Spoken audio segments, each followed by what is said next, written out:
Right, today we're going to look at a side foot pass in football, which is an invasion game. So side foot pass in football is used for passing the ball over short distances, focus on accuracy and control. This is what a side foot pass should look like, so now I'm going to do a demonstration.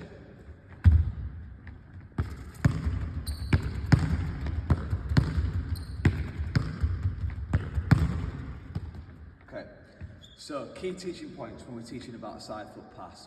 First of all, we're looking for our body position, so standing side onto the ball and our non-kicking foot being not too close but not too far away from the ball to give us balance.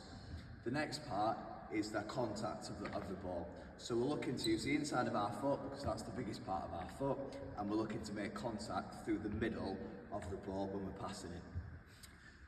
The next thing is a follow through, so the follow through should be in the direction that we are passing the ball. So if I'm passing the ball there, my follow through should follow the line that I want the ball to go in. Last bit is about the power we put on the ball. So because it's usually over a short distance, we don't want to hit it too hard, so we're thinking about how much power we put on that side foot pass.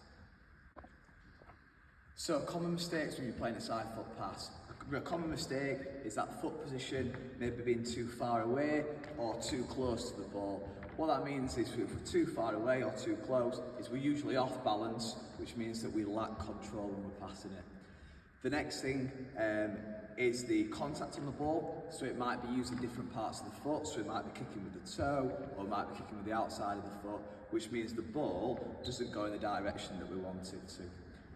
The last common mistake is usually to do with how much power on the ball. So sometimes we might put not enough power on the ball. Sometimes you might see people hitting it too hard over a short distance. So it's really important we get that power right.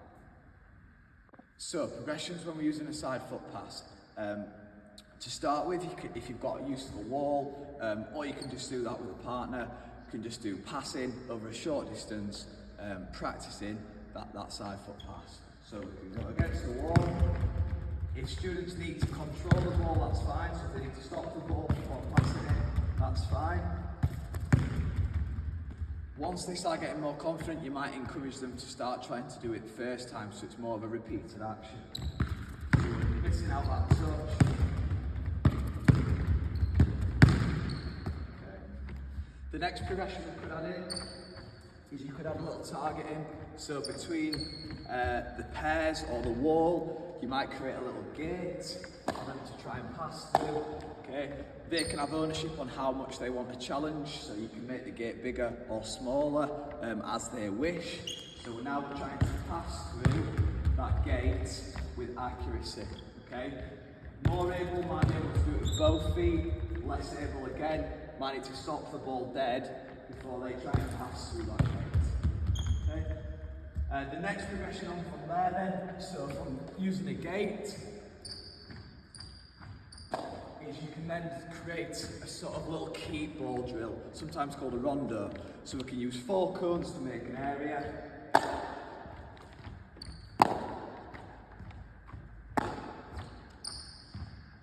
Okay. I used to use a bib for a defender. And I would start with maybe 2 versus 1 or 3 versus 1 in the box. If the outside player is trying to use it as side foot passing to keep the ball away from the defender, if a pass gets cut out by the defender, if it gets intercepted, or a pass goes out of the square by not being very accurate, then you could switch the player who becomes the defender. Or you could just time it so this defender is in for 30 seconds and then swap over.